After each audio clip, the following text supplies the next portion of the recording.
बिस्मिल्लाहिर्रहमानिर्रहीम। Welcome to construction hacks. आज की वीडियो में हम डिस्कस करेंगे 10 tips to reduce construction cost.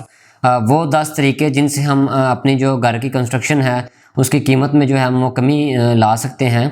तो चलते हैं वन बाय वन हम डिस्कस करते हैं। नंबर 1 पे हमारा है कि जो आपकी इंटरनल वॉल्स की थिकनेस है वो लेस रखनी चाहिए as compare to external wall. External walls होती हैं वो लोड बेयरिंग होती हैं, वो अमूमन हम जो है वो 9 इंच रखते हैं, जबकि हमारी जो इंटरनल वॉल्स होती हैं जो लोड बेयरिंग नहीं होती। हम ये चीज़ आपको बताता चलूँ कि इंटरनल वॉल उस वॉल की थिकनेस आपने कम रखनी है, यानी कि 4 इंच रखनी है जो लोड बेयरिंग नहीं है।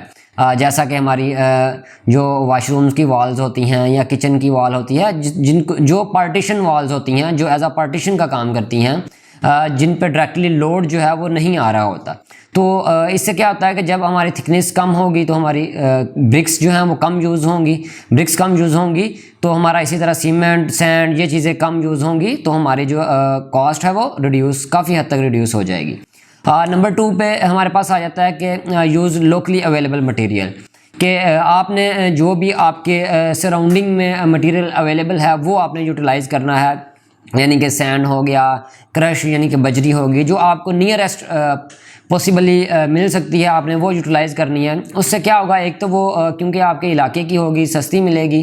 नंबर 2, आपकी ट्रांसपोर्टेशन कॉस्ट जो है वो रिड्यूस हो जाएगी। आप नज़दीक से लेके आएंगे तो आपको जो दूर से लेके आने में जो एक्स्ट्रा ट्रांसपोर्टेशन लगनी है उसकी बचत हो जाएगी। Number 3, make drawings before construction. Construction से पहले ड्राइंग्स लाजमी बनवा लें, क्योंकि ड्राइंग्स जब आपके पास होंगी तो आपको पता होगा कि कौन सी वॉल आपकी लोड बेयरिंग है, कौन सी नहीं है, और इसी तरह आपको पार्टीशन वॉल्स का भी अंदाज़ा होगा और आप एक अंदाज़ा लगा सकते हैं, अपनी कॉस्ट का भी आप अंदाज़ा इजीली लगा सकते हैं। और फिर इसी तरह ड्राइंग्स को देखते हुए आप जो है अपना पूरा जो क्वांटिटीज़ हैं कैलकुलेट कर लेंगे, जिससे आपको काफ़ी हद तक जो है ना कॉस्ट का एक अंदाज़ा हो जाएगा, और जो अननेसेसरी चीज़ें होंगी वो आप जो है वो इजीली रिमूव कर सकते हैं और अपने जो कंस्ट्रक्शन कॉस्ट है उसको बचा सकते हैं। नंबर 4 पे हमारे पास आ जाता है यूज़ वेल स्किल्ड लेबर। ये बहुत ही इंपॉर्टेंट पॉइंट है कि आपने जो लेबर है वो स्किल्ड लेबर यूज़ करनी है। अगर आपकी लेबर स्किल्ड नहीं होगी तो 2 तरह के नुकसान हैं। नंबर 1, एक तो वो मटेरियल वेस्ट करेगी, काम ख़राब नहीं होगा, आपको डिसमेंटल करना पड़ेगा, दोबारा करना पड़ेगा, तो एक से ज़्यादा दफ़ा काम करना पड़ेगा, मटेरियल वेस्ट होगा, आपका टाइम वेस्ट होगा, तो जिसकी वजह से आपकी कंस्ट्रक्शन कॉस्ट जो है वो बढ़ जाएगी। क्योंकि अगर आपका काम टाइमली आपको डिलीवर नहीं होगा तो उससे क्या होगा कि जैसे जैसे टाइम बढ़ता जाएगा उससे एक तो आपकी लेबर कॉस्ट बढ़ेगी, दूसरा मटेरियल एक्सपेंसेस होते जाते हैं, मटेरियल महंगे होते जाते हैं, मटेरियल ज़्यादा यूज़ होगा, वेस्ट होगा, तो जिसकी वजह से आपकी कंस्ट्रक्शन कॉस्ट बढ़ सकती है। तो स्किल्ड लेबर को यूज़ करके आप अपने आपकी जो कंस्ट्रक्शन कॉस्ट है उसको रिड्यूस कर सकते हैं। नंबर 5 हमारे पास आ जाता है अवॉइड अननेसेसरी स्ट्रक्चरल मेंबर्स। आपने अननेसेसरी स्ट्रक्चरल मेंबर्स जो है जिनकी ज़रूरत नहीं होती उनको आपने अवॉइड करना है। इसमें मैं आपको एग्जांपल देता चलूँ, जैसे हमारा लेंटल बीम होता है। लेंटल बीम बाज़ औक़ात हम अपने घर का जो होता है पूरा चारों तरफ वॉल्स पे कम्प्लीटली डाल देते हैं। अगर तो आप समझ रहे हैं, अगर तो आपके स्ट्रक्चर इंजीनियर ने रेफ़र किया है, उसने ड्राइंग्स में दिया है, ज़रूरी है, तो देन आप यूटिलाइज़ करें, उसको पूरा दें। नहीं तो आप सिर्फ लेंटल जो है वो सिर्फ डोर्स और विंडोज़ की ओपनिंग जो होती हैं वहाँ प्रोवाइड करें। इससे आपका कंक्रीट बचेगा, स्टील बचेगा, तो काफ़ी हद तक आपकी कॉस्ट रिड्यूस होगी। Number 6, use qualified contractor and supplier. ये भी एक इम्पॉर्टेंट पॉइंट है कि जिन कॉन्ट्रैक्टर्स को और सप्लायर्स को मटेरियल की हाउ नाउ है, आप उनसे ही परचेज़ करें, उन्हीं कॉन्ट्रैक्टर को कॉन्ट्रैक्ट दें और अपना काम करवाएं, जो ड्राइंग को रीड कर सकते हों, जिनको पता हो किस जगह पे क्या चीज़ बननी है और ड्राइंग के मुताबिक जो काम करवाना जानता हो। क्योंकि अगर आपका ड्राइंग से हट के काम होगा तो अगेन आपको शायद वो दोबारा करना पड़े, या जब ड्राइंग से हट के वो करेंगे तो हो सकता है वो ज़्यादा मटेरियल यूज़ करें या उसको उस तरीके से ना कर पाएँ, तो इससे भी आपकी जो काफ़ी कॉस्ट है वो डिस्टर्ब होती है। नंबर 7 हमारे पास आ जाता है complete the construction work in minimum time.